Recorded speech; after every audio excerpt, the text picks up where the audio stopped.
खुलुमबाय स्टुडियाव दं आं भाग्यश्री बसुमतारी। बरपेटा जिल्ला दुलाराय बर' फरायसा आफादा गोलोम बोथोरनि जर'खा बेसेन नाङै फोरोंथाय मावबादाखौ दिनै बेखेवबाय।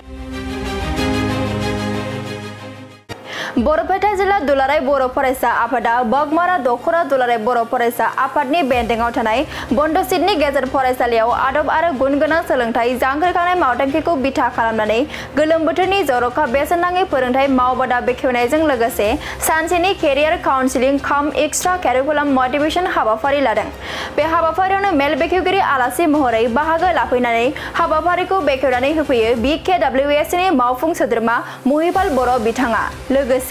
गाहाय आलासि महरै बाहागो लाफैनानै गावनि बेसेन गोसा बिबुंथिनि गेजेरजों फरायसाफोरखौ थुलुंगा होफैयो BKWSनि लेङाइ गाहाय मावफुं सोद्रोमा रमिय' P नार्जारी बिथाङा। लोगोसे एबसुनि सुबुं फोनांजाब नेहाथारि दिपजयती कसारी आरो रमेन बर' बिथांमोनाबो बे हाबाफारियाव बाहागो लाफैयो।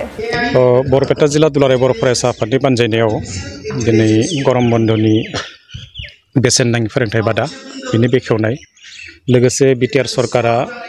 UPSC APSC जि फ्री कोचिं क्लास बे फ्री कोचिं क्लासखौ गुवाहाटीनि SPM IS एकाडेमी आरो दिल्लीयाव UPSCनि थाखाय जि कोचिं होबाय थानाय बिनि थाखायबो एसे फरायसाफोरखौ फोरमायनायनि जि मोनसे हाबाफारि बे हाबाफारियाव बाहागो लाफैदोंमोन। जोबोद गोसो गुदुङै फरायसाफ्रा बेयाव बाहागो लाफैदों। जे फ्री कोचिं क्लास बेखौ गरम बन्दनि बेखौ दुलाराय बर' फरायसा आफादा गोलाव समनिफ्राय लाबोबाय थादों आरो बेजोंनो फरायसाफोरनि गेजेराव जि मोनसे फरायनायनि जा आबहावा आरो गुन गोनां सोलोंथाय होनायनि गेजेरजों गुन गोनां फरायसा दिहुननो हानाय बे हाबाफारिखौ जों नुगासिनो दङ आरो बेखौ बरपेटा जिल्ला दुलाराय बर' फरायसा आफादा बानजायनायनि थाखाय आं बिथांमोनखौ साबायखर बावदों। बेजोंनो लोगोसे जोङो बिटिआरनि चिफ प्रमद बर' बिथांखौ खावलायनाय लेखायै जे एबारनि जि फ्री कोचिं क्लासेस बड'फा UN ब्रह्म माने बिथांमोननि सुपार 50+ मिशन बे मिशनाव जोंबो बर' कसारी वेलफेयार अट'नमास काउन्सिल एरियानिफ्राय जोंनि ओनसोलनिफ्राय जोङो माखासे स्टुडेन्टखौ जों हास्थायदोंमोन बिथांनि खाथियाव आर'ज गाबदोंमोन आरो बे हिसाबै बिथाङा गासै 30 स्टुडेन्ट APSCआव 15 आरो UPSCआव 15 बे फरायसाफोरखौ फ्री कोचिं क्लास होनो थाखाय जि मोनसे थिरांथा बे थिरांथानि बागै बरपेटा जिल्लानिफ्रायबो जिहेतु बेयाव एक्सपिरियेन्स दङ फरायसाफोर दा बिथांमोना बेयाव बाहागो लागोन हिसाबै बिथांमोनखौ फोरमायनो थाखाय जों बेयाव फैदोंमोन। जोबोद मोजां जोंनि गेजेराव दा मोनसे थासारि फैबाय आरो बे थासारिखौ असिला लानानै दिनै जोङो मोजां फरायसाफोरखौ गुन गोनां सोलोंथाय होनानै बिथांमोनखौ जों सुबुं धोन दाहोनांगौ आरो सुबुं धोन दानायनि गेजेरजों बिथांमोना गावनि पजिसन बे पजिसनखौ लानानै दिनै गावखौ मोजाङै दैदेननायजों लोगोसे न'खरजों लोगोसे समाज आरो देशआव जाहाथे जोङो माने हादोराव जाहाथे जोङो मोजां मोनसे सार्भिस होनो हायो दा बेनि थाखाय सिभिल सार्भेन्ट जानो गोनां जायो आरो दिनै सिभिल सार्भेन्टआ सानफा एफा जोंहा बांगासिनो दङ। दा बरपेटा जिल्लायावबो जोंनि बे थासारिखौ दिनै दाफुंना होनायनि थाखाय दुलाराय बर' फरायसा आफाद बर' थुनलाइ आफाद आरो बिनि सांग्रां माखासे जि नोगोरारि दङ बिथांमोनखौ जों साबायखर बावगोन आरो आं मिजिंथिदों जेनेबा बरपेटा ओनसोलावबो जिहेतु बरपेटाजों नांजाबनानै जोंहा पाठसाला दङ नलबारि दङ गुवाहाटीयाबो खाथियावनो थाबाय बेवहाय सोलोंथाइनि जि मोनसे आबहावा बे आबहावाया ओरैनोबो गुबुन जायगानिफ्राय एसे साबसिन आरो बे साबसिन जि मोनसे थासारि बेखौनो जोङो दिनै केपिटेल हिसाबै लानानै मुलधन हिसाबै लानानै आवगायलाङोबा आं नुदों जे बेवहाय जों गुबुन हारिजोंनो दिनै बर'फ्राबो जौगालांनो हागोन आरो बे थासारिखौ जों अराय गोजोर खालामना दोननांगौ आरो बे ओनसोलनिफ्राय जोङो मोजां फरायसाखौ जेब्ला जों दिहुननो हागोन होमबा गाबोन समफोर बियो माहारिखौ सिबिनाय लोगोसे हादरखौनो सिबिनो थाखाय बिथांमोना खाबु मोनगोन। दा बेखायनो बे हाबाफारिखौ रनसायना होनायनि थाखाय आं जिल्ला आफादखौ फिन खेबसेबाव साबायखर बावदों। नाथाय गोबां इयुन जोलैफोरखौनो ड्राग्स बायदि गान्जा बायदि निसा मुवा जों जाग्रोनायखौ नुनो मोननाय जादों। बेथ' थागोन जोंनि समाज मोनसे बेबस्थायाव दिनै माखासे बेबायदि थासारिया थायो। दा दिनै जों बर'नि गेजेरावबो बे हिउमेन ट्रेफिकिं प्लास ड्रागनि जे एडिक्सन बेखौ बा जौ जुवा बियो जोंनि गेजेराव दिनै बाङाखै न'आव बांदों। दा बेखौ कन्ट्रल खालामनांगोन जों बेखौ होबथानांगोन आरो बिनि थाखाय जेसे हागौ जोङो बिमा बिफाखौ लानानै जोंनि गार्जेनफोरखौ लानानै आरो जोंनि माखासे सांग्रां जिखिनि नोगोरारि दं बिथांमोनखौ लानानै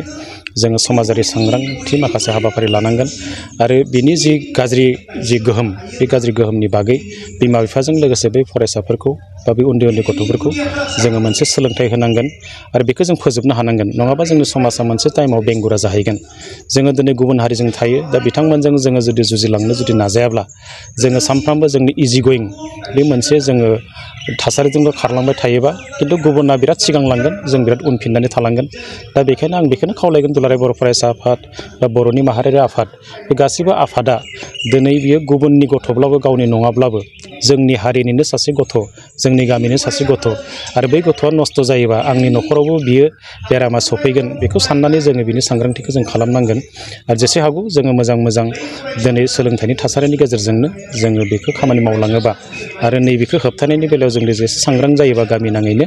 जों बेखौ फोजोबलांनो हागोन आरो नङाबा जोंनिया मोनसे टाइमाव मा जाहैगोन बिथांमोननि अनजिमाया जुदि बारा जाहैयोबा समाजा मोनसे बेंगुरा मोनसे थासारियाव सहैगोन बेयो रोखा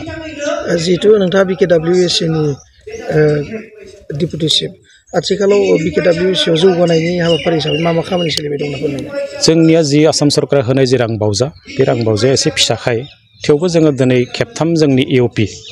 एनुवेल अपारेशन जि प्लानिं जों बेखौ मावखांबाय एबार जों 4 नम्बराव 4 माने जोंनि EOPआव जों हाबबाय दा बेवहायबो जोङो जि हायो जोंनि गामियाव थानाय जि स्कुल दङ गामिनि जि लामा दङ आरो गामियाव थानाय जि जोंनि थानसालिफोर दङ बेखौ जेरै हायो जों मावगासिनो दङ आरो बेयाव जिहेतु रांबावजाया एसे फिसाखाय जों गोसोआवथ' जोंहा अनेक दङ साननाय मावनो खिन्थु जों हागवाखै बाथ्राफोरखौ जों फिक्स खालामनानै दोनदों माने बिनि बाजेटआ फिसाबाबो जोङो काउन्सिलखौ मालाबाबो फिसा सानाखै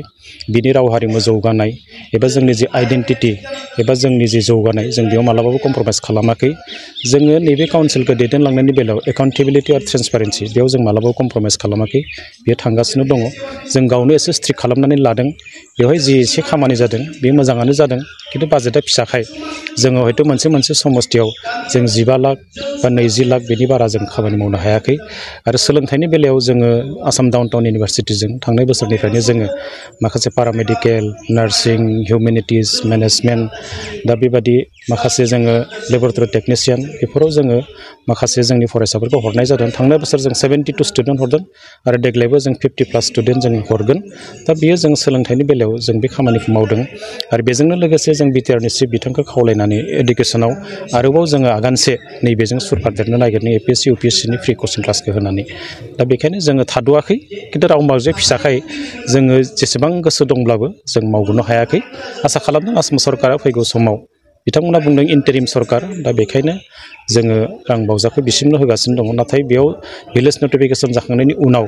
जि मोनसे इलेक्सननि प्रसेस फैगोन सांबिधानिक जि मोनसे मर्यादा मोनोबा होमबा जोंनि बर' कसारि वेलफेयार प्रम'शन काउन्सिलाबो जोंनि रायजो राजाया हास्थायनाय लुबैनाय बादिनो जोङो जौगानायनि खामानिखौ मावलांनो हागोन जिहेतु माखासे दैदेनगिरिफोरा बुंदों इलेक्सन जायाखै होननानै नाथाय माब्ला जागोन होननानै बेखौ सोंलु खालामबाय थादों माब्ला जागोन ना बेनो दा जोंना गामिया नटिफाइड जाग्रोनांगोन बिनि उनाव समस्ति निर्धारन खालामनांगोन दा बेयाव जोंनि जिनिखि समस्ति कन्स्टिटुयेन्सिस बिनि जि डेलिमिटेसन जागोन बे खामानिया जेब्ला अफिसियेल प्रसेसा जोबगोन बिनि उनावसो इलेक्सननि प्रसेस फैगोन आरो इलेक्सननि प्रसेसनि गेजेरजों जेब्ला इलेक्टेड मोनसे बडि फैगोन होमब्ला जोंनियाव 36+4 बेबायदि 40मोन दा बे जोंनि जेब्ला जों बे गासिबो जोङो 40 मेम्बार्सखौ मोननानै जों जेब्ला आबुं BKWC दाना लानो हागोन बे सांबिधानिक मर्यादा गोनां मोनसे बियो बडि गांनाय उखैनाया जोबगोन होननानै फोथायो नामा जितु BKWCनि रायजो मानसिनिथ' गांनाय लुबैनाय जौगानाय गांनाय लुबैनाय बेथ' सिमा गैया बेखौ नों मानसिया जेसेबां मोनबाबो आरो लुबैयो थेवबो जोङो जोंनि राव हारिमु थुनलाइ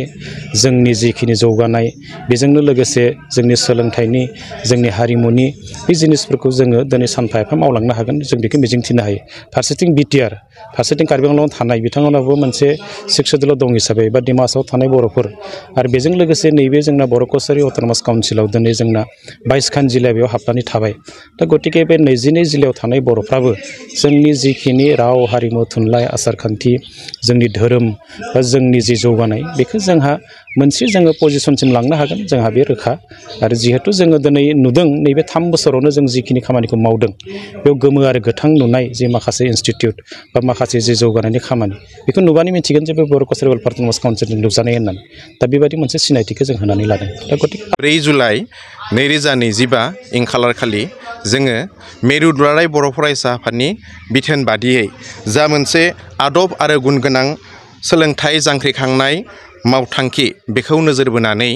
जोंनि बे बरपेटा जिल्ला दुलाराय बर' फरायसा आफादा बाघमारा दख'रा दुलाराय बर' फरायसा आफादनि बेन्दोङाव थानाय जा मोनसे बन्दसिदनि एमइ स्कुल बेयाव दिनैनिफ्राय जिथु गोलोम बोथोरनि बेसेन नाङै जा मोनसे क्लास लानाय हाबाफारि बे हाबाफारिखौ क्लास 19खौ सरजाबनानै बर' बिजोंनि दिनैनिफ्राय जागायजेननाय जाबाय आरो बे जागायजेननाय हाबाफारियाव जोङो गोबां रिसर्स पार्सन एबा खुंखा सुफुं लिंनानै लाबोदों आरो बेयाव बावैसो आगोलाव BKWSनि डेपुटि चिफ सार मानिनां रमिअ पि नार्जारि सारा दिनै फैदोंमोन आरो बिथाङा बेसेन गोसा बिबुंथि लाखिलांबाय बिनि अनगायैबो मिरु दुलाराय बर' फरायसा आफादनिफ्राय दिनै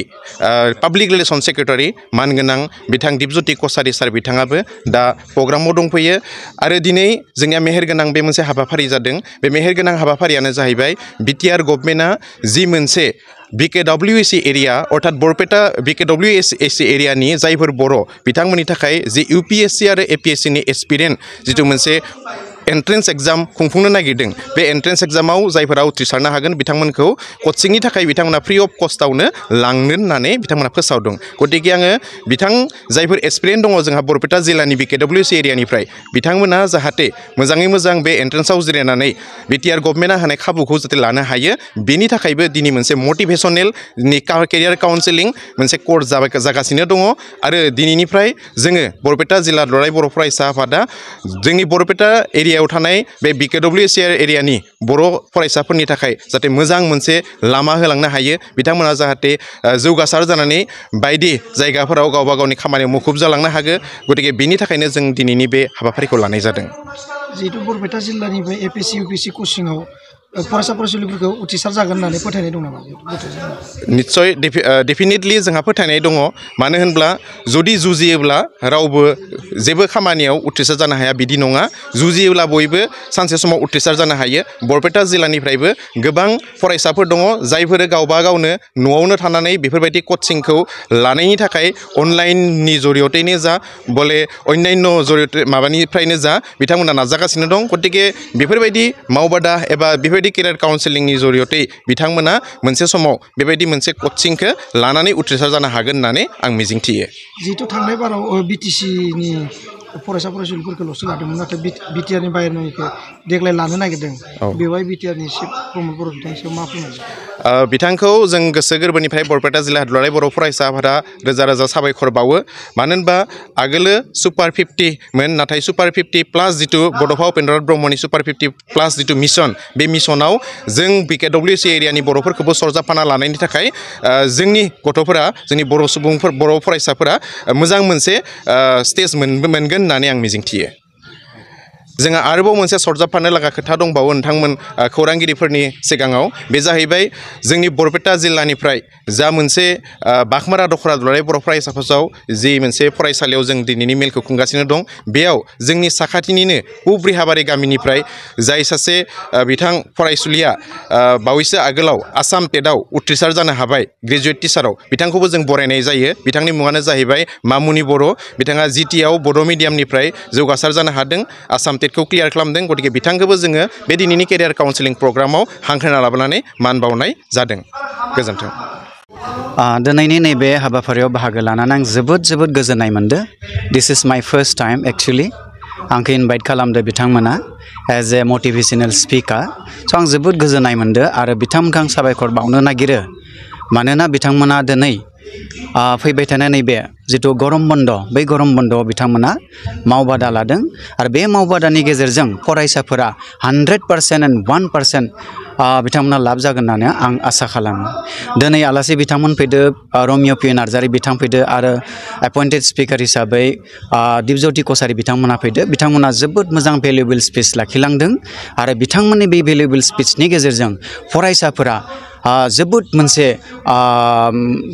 लाब जागोन होननानै आं सानो इयुननि थाखाय माबायदि एवार्ड जागोन सानदों बेथ' जोबोद मोजां मोनसे खाबु जागोन मानोना दिनैनि नैबे हाबाफारिनि गेजेरजों UPSC बा APSCखौ माबायदि जों क्रेक खालामनांगौ बा बेनि थाखाय माबायदि जोङो थाग थियारि खालामनांगौ बेनि सायाव आसलते बेवहाय मोनसे सावरायनाय जादोंमोन थ' बे सावरायनाय जानायजों लोगोसे गथ'फोरा दिनैनि इयुन जोलैफोरा जे UPSC APSC खौ क्रेक खालामनायाव बिथांमोना जोबोद हेफाजाब मोनगोन आं सानो जिहेतु BTC आव सुपार 50 खालामदों APSC UPSC नि थाखाय नाथाय बिथांमोना BTR नि बाहेरा हिसाबै बिथांमोननिखौबो लागोन होनना बुंदों BKWSC औ आङो एज ए आंबो BTR निनो मानसि आं एज ए BTR नि मानसि हिसाबै आं BTR सरकारखौ जोबोद साबायखर जासिदों मानोना बिथांमोना BKWSC आ जोंनि BTR आव गोग्लैया थेवबो बिथांमोननि जितु BKWSC नि ओनसोलाव गोग्लैनाय फरायसाफोरखौ बिथांमोना मोनसे नोजोरजों माने मोनसे आवथायाव लाबोनानै बेबायदि पदक्षेप लादों आं बेखायनो जोबोद साबायखर जासियो बिथां प्रमद बर' बिथांखौ आङो साबायखर जासियो नाथाय आथिखालनि गोबां लाइमोनफोरा थांखि होसोनायाव आन्दायनानै थायो मा बुङो थांखिखौ जोङो लाबाल' जानाय नङा